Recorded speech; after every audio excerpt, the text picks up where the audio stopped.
Hello. For the purposes of this clip, we're going to use the shoddy webcam and the sad overhead lighting, but I think we'll get the job done.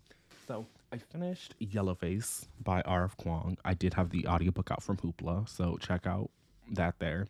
Um, what do I think about this book upon a reread? I definitely still appreciate the project. I still appreciate the themes and the messaging, all of which I said last night. I think that it's still really well written. I think part of what I wanted to say last night I did cut out in editing. I think that upon reread, I do wish this were a longer text. Now, that is in direct opposition to the, active aims that R.F. Kuang had while writing. And I do think that writing something this brief, with the pacing that it has, it is really quick to get through the first read. And I think that I'm going to keep my 5-star rating because I think that even though this didn't blow me away the second time I read it the way it did the first time, I still think that it was really well structured in the end.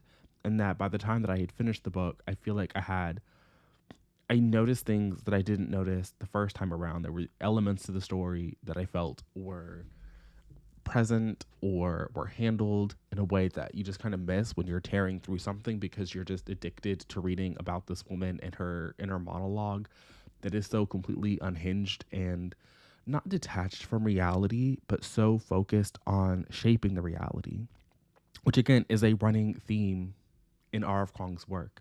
The Poppy War is about myth making on a national level, about that in her own words. Then you have Babel, which is the myth making inherent to imperialist and colonial endeavors, and the sort of, what is the word I'm looking for, the deconstruction of those myths on that level. And then you have Yellowface, about a woman who was in real time myth making her own authorial journey about why it's okay for her to be doing the things that she is doing, the lies we tell ourselves in order to continue through the day.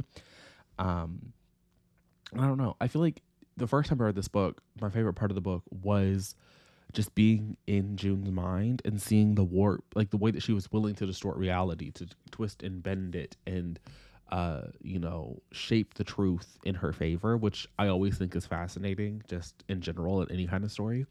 On reread, I think that my favorite scene is the scene between Candace and June at the end of the book. I think that that's probably, a lot of the book is building up toward that in a myriad of ways through, a variety of different reasons. But I think that at the end, when they have that confrontation and they're having that conversation, that was probably my favorite part of the book. I think that it was just really well done. I appreciated what was happening in that moment, and no notes. Easily the best part of the book. It's not as high of a 5-star. If I read it for the first time this time, I'm not sure. Well, I don't know. This is complicated. I feel like this is a complicated book to reread. I'm probably going to reread it again because I do want to actually sit down and have a thoughtful conversation on Kwang's works and how I think that they're all sort of connected to one another, and the conversation again is building and we're continuing to revisit themes and ideas in a way that I think is still it doesn't feel as though we're ever just treading ground that we've already been on. It always feels new and fresh, and I don't want to say exciting, but it does feel new and fresh. And I do appreciate that about their work. I don't know if we're getting a book next year. I'm not going to hold my breath. We did get Yellowface this year and Babel last year. I think there was a break between the, what is that word? The Drowning God? Is that the name of that last book in that series? And Babel. And so I feel like there's going to be another break. She's talked about drafting. I think she's talked about drafting 2 or 3 different stories at this point. I don't know which one is coming out first. She's also has her little PhD situation she's going through. I don't think it's wrong if, we have a break in 2024 from Rebecca, but whenever a new book comes out from her, I am definitely going to pick it up. I am going to read it because I am invested in the conversations that she is having in her text, and I appreciate them. So that was that. My goal for the rest of the day is to get to work because actually, I had to pay my bills, so I got to go to work. I have The Legacies by Jessica Goodman checked out because Jessica Goodman released a book this year. I think that was this year because I'm pretty sure The Counselors came out last year and I was just like really slow to get to it. But The Legacies is going back to her, I want to say roots, but in They Wish They Were Us, it was kind of like prep school moment. And then in They'll Never Catch Us. Yes. And then in They'll Never Catch Us, she wrote about these more like average people who are doing cross country, and there's like a new girl on the team, and I think she goes like missing or dies or something, and the twins are kind of implicated in that because they were the cross country stars. So that was like more regular people. In The Counselors, there were some rich people in the narrative, but it was not really the focus. It was set at a summer camp, or I think, yeah, the body washed up at a summer camp. And then there's characters or like side characters to our protagonist who was kind of speculated might be involved in the murder. And then the Legacies, we were going back to They Wish They Were Us in terms of like prep school looking. It's going to have, wealthy characters. That's my bread and butter. I have the audiobook and it's a NetGalley arc that I need to give feedback on. So it's like two birds, one stone. It's not too long. I think it's like 9 hours on audio. So I think I'll be able to listen to most of it either on my, I want to say on my way to work because it is Wednesday today. So there's going to be a new episode to Keep It that I'm going to watch. It's my lovely little podcast. Not my podcast, but I listen to the podcast. But because they upload it on YouTube, I just usually watch the YouTube upload. So I have that I'm probably going to watch or listen to on my way to work. And then when I'm at work and on my way home, my goal will be finish. My goal will be to finish The Legacies by Jessica Goodman and then have that be something that we talk about when I get home later on this evening. At some point during this month, apparently we are going to have book mail because according to Informed Delivery, I have something from Macmillan coming. And then I also apparently have a package coming from Arizona. And only one person ever sends me packages from Arizona. So I'm pretty confident I know who it is. And I'm pretty sure it will be books of some kind. So at some point during this month, we will have book mail. I don't know what it is.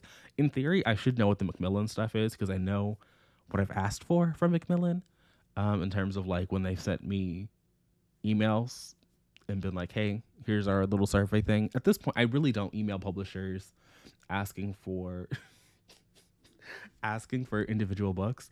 I just usually wait until I get their little request form and then I just use that. And I'm just like, this is good enough for me because I hate emails almost as much as I hate making phone calls. So if I can just avoid them, then it is what it is. I already have so many things on NetGalley already at this point that going out of my way, it just feels a little bit silly and inauthentic because I only request things on NetGalley that I actually want. And even the things in the forums, I'm only going to ask for things that I think I will reasonably read.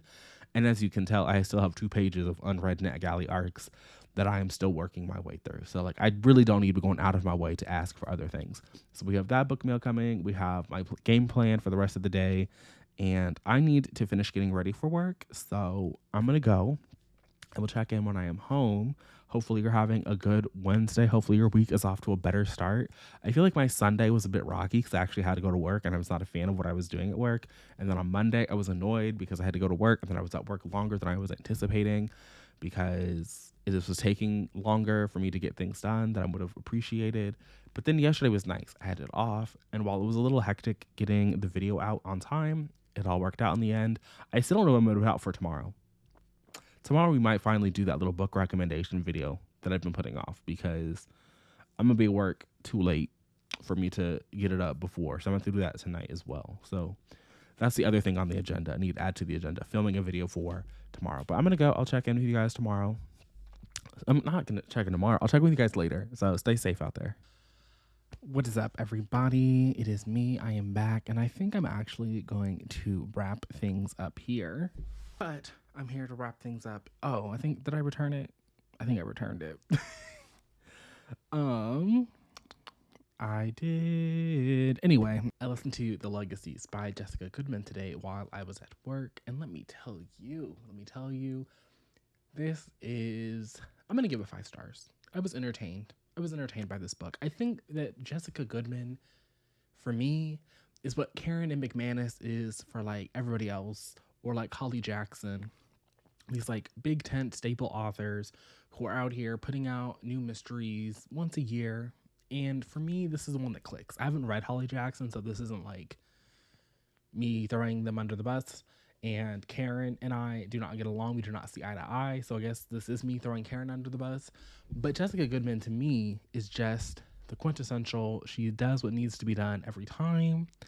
I'm having a good time. I always want to get through the books.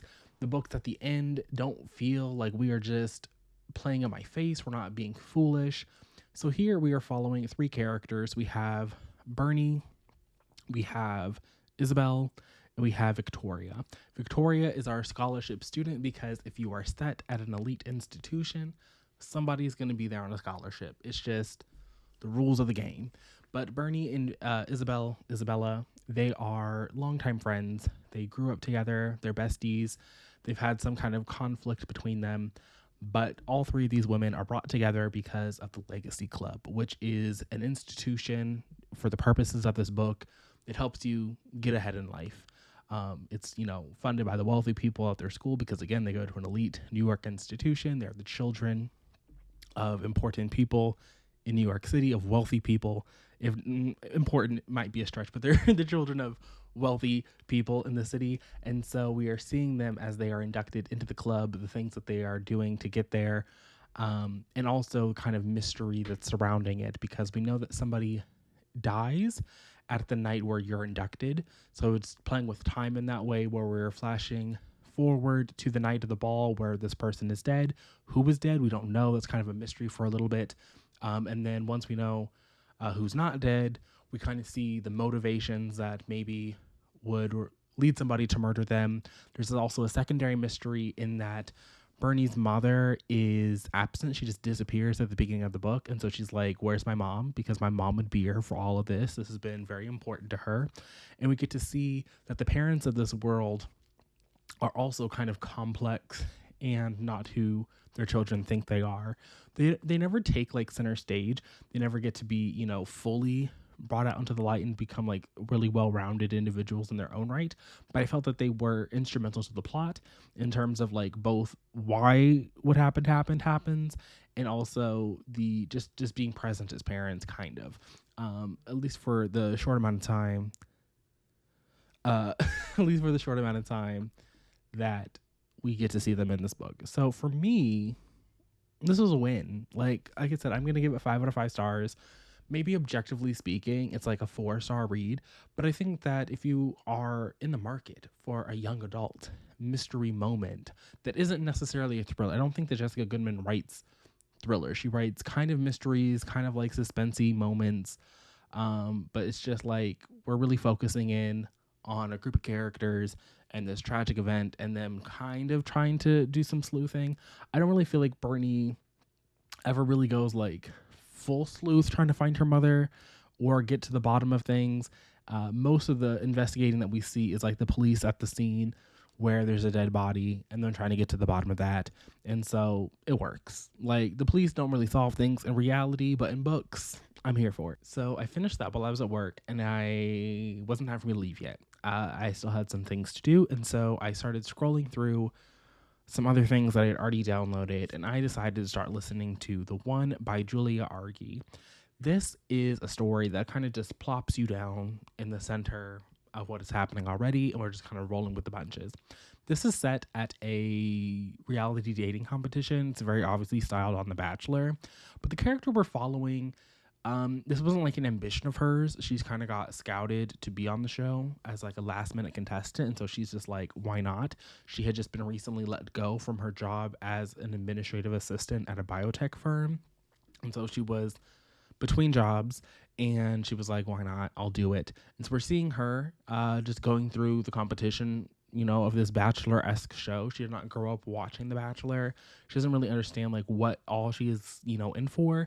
And I'm not even certain that our main character wants to be with the man that she is in competition to date. I feel like she's just kind of rolling with the punches and going along to get along. And so most of the chapters are from her perspective, but we also have been getting some chapters from like the production side and seeing them doing their thing in production. It almost reminds me a little bit of Unreal, the show that was on Lifetime for like 4 seasons, I think it ran for. And I appreciated it. I watched like most of season 1 and then kind of just fell off and never watched it again. But like it was successful over there on Lifetime for a hot second, and it does remind me of that show a teensy bit, and I appreciate that aspect of it. I don't think this is going to be a romance in the traditional sense, so I am intrigued. I'm kind of hooked. I'm interested to see where this is going to go. This is also a book that I checked out earlier in the year from the library, like a physical copy, and I don't remember if I tried to read it physically or if I just had it for so long that wound up returning it unread and never even opened it. But this must be the right time. So here now with you guys, I'm going to finish reading it. I'm probably not going to have another update about this book until what is tomorrow? Tomorrow is Thursday. Probably until Friday, because I'm gonna have to film tomorrow's video in the morning, and I'm not reading. I'm not reading again. I'm currently making dinner. I just wanted to pop in, so I'm probably going to eat my dinner while I'm editing this video, and then tomorrow I'm gonna film like a sit down video, which is going to look very similar to this one, as we all know. We're gonna film like a sit down video, and then on Friday, I'll be back to give you my final thoughts on the one, because I should be able to finish it tomorrow, either on my way to work or on my way home from work. I should be able to get through this because it's only 5 hours of audio left. So it's like a couple hours of listening. It's not anything too time consuming. What I'm going to pick up after the one, I still have no idea. I'm not really planning these things out in advance, but I'll figure it out and I'll be sure to, tell you about it when we get there. But for now, I'm going to go. Thanks for watching, and I'll see you guys again in tomorrow's video. But until then, and until next time.